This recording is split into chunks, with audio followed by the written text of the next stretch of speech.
How you doing, guys? Welcome back. So super excited because first of all, I've just got a sponsorship with Samyang, who are basically a Korean lens manufacturer, and some of their lenses are amazing, like the FE range that shoot like 1.4 and things like that are totally beautiful. So becoming part of their team is amazing. Been really excited to get my hands on some kit, and they've literally just sent me my first bit of glass. So let's unbox it and give you my first impressions. Follow me. Right, let's go to the office. So this is my office.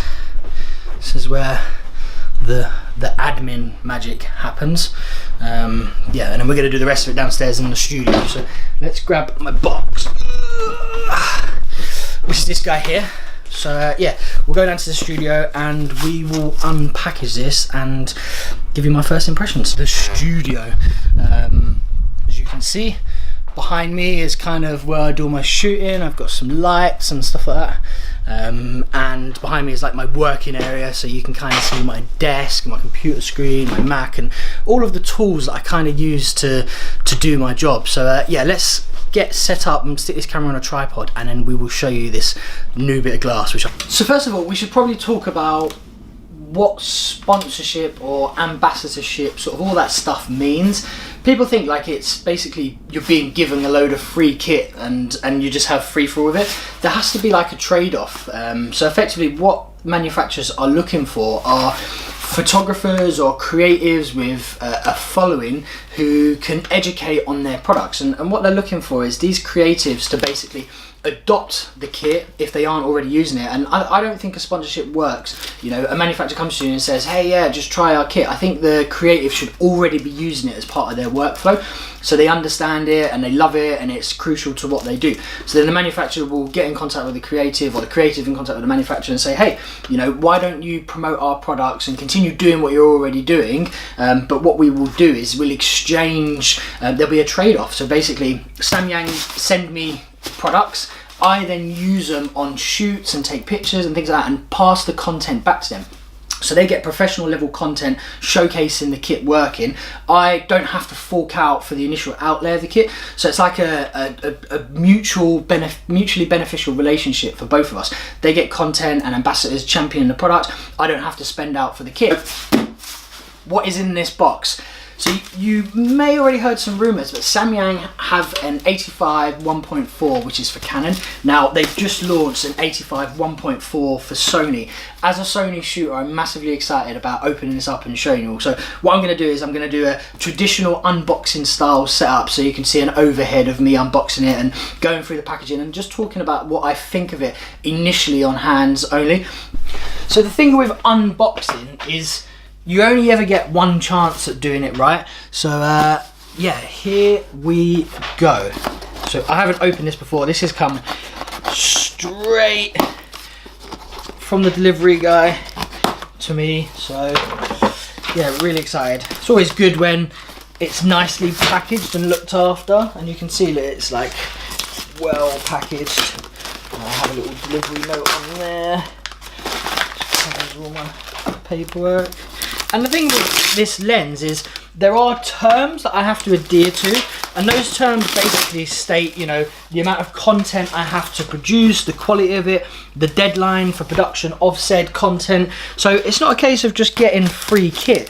You know, there's a lot to it. It's a two-way relationship. Like, it's very rare that photographers are just given kit for the sake of it. The manufacturer will always want something back, and that ultimately is like marketing content. They want professionals using their kit, championing their kit, and singing its praises to promote other professionals to buy it, of course. So it isn't just a case of being given free stuff.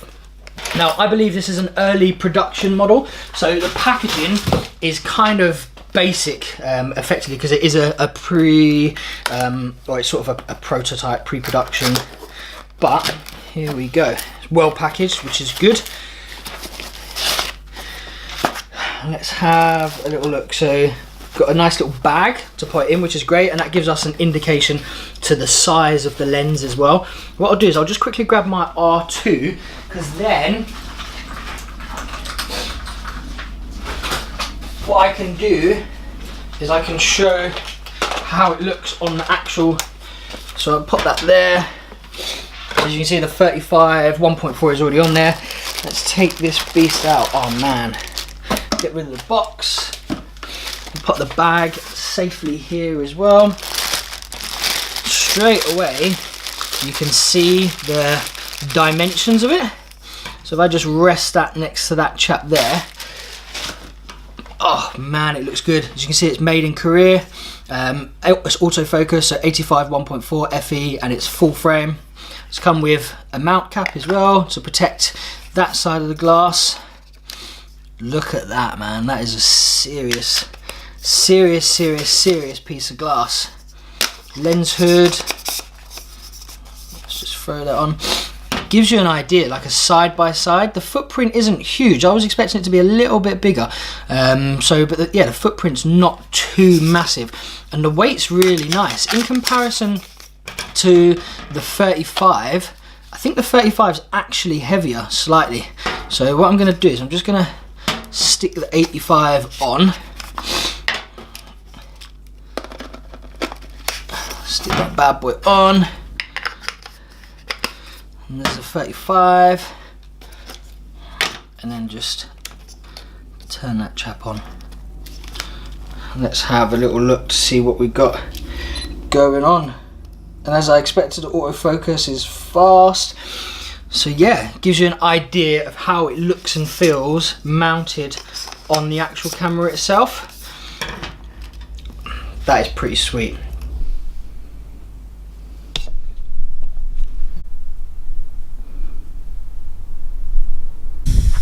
So here we go, let's take a few test shots.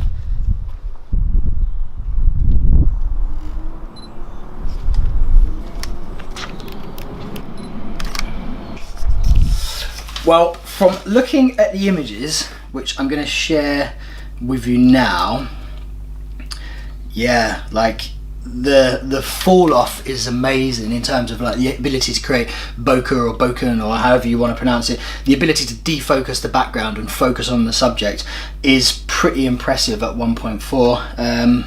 So I'll share these images with you now, and you can kind of get an idea what it feels like. I personally am a portrait photographer, so for me, like, the ideal lens range is always going to be, you know, 50 to 85. Sometimes I use the 35 and then just crop in. So having an 85 in my arsenal is unbelievable, and it feels so good. And now it's a case of going out and shooting with it later and seeing how it actually fares in a real world scenario. Happy days.